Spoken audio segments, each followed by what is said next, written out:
Pour bien raisonner, on a besoin de concepts adaptés. Et pour l'instant, on manque de vocabulaire et de concepts qui soient suffisamment fins, suffisamment subtils pour désigner certains phénomènes qui se passent dans certains types d'intelligence artificielle. Et ça, c'est vraiment un point central. J'espère que je vais être clair. Je vais peut-être m'y prendre à plusieurs fois pour expliquer ce point en détail. Souvent, j'entends dire des gens, ça ne peut pas vraiment réfléchir, ça ne peut pas être intelligent, c'est des algorithmes. Ça ne peut pas comprendre l'humain, ça ne peut pas comprendre les émotions, ça ne peut pas en avoir, c'est des algorithmes, c'est des statistiques. Ok. Je suis un peu essoufflé parce que ça fait longtemps que je n'ai pas marché.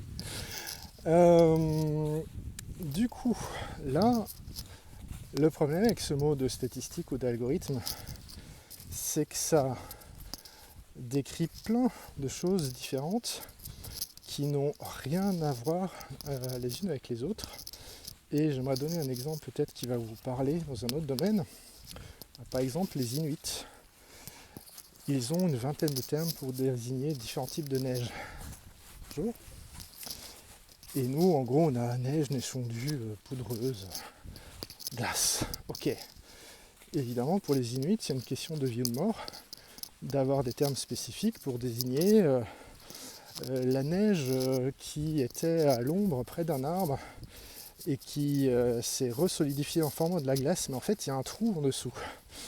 Et il y a des termes pour ce genre de choses qui permettent d'avoir en tête un certain concept de manière très rapide et précise.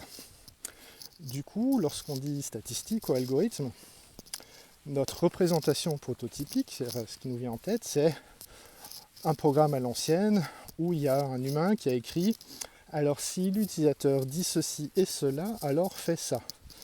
Sauf que les intelligences artificielles à base de réseaux de neurones artificiels ne fonctionnent pas comme ça.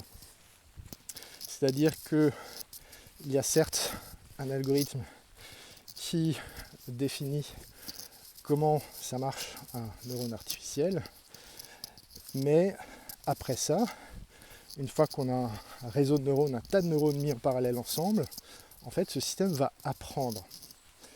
Il va apprendre avec certes un algorithme particulier, mais cet algorithme ne dit pas quoi apprendre. Il ne dit pas non plus quelle stratégie employer pour apprendre.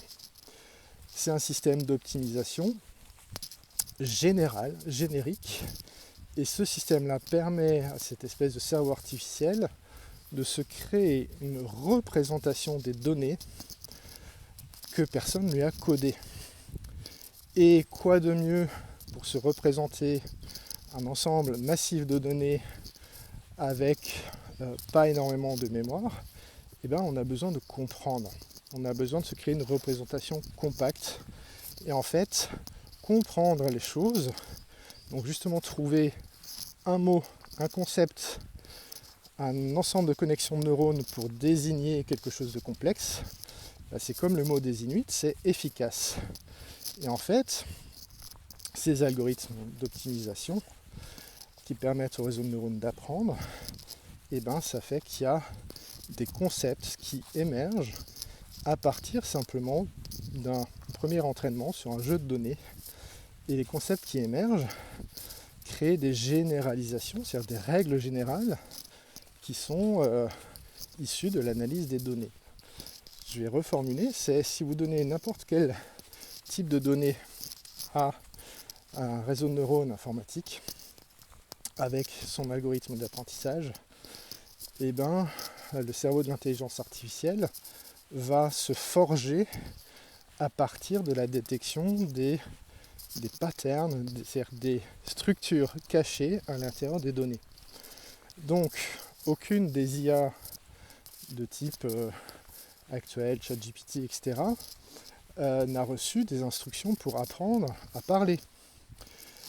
L'apprentissage des langues, l'apprentissage des émotions, de la psychologie humaine, des théories de l'esprit, des mathématiques, n'a pas été codé. Ça a été appris.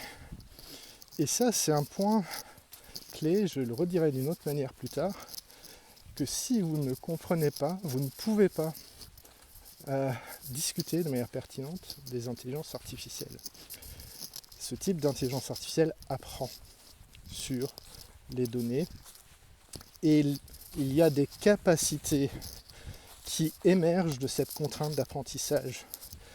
Et les capacités qui vont émerger, telles que comprendre les langues humaines, qu'elles soient informatiques ou des langues parlées, ça n'est pas codé et ça n'est pas prévisible.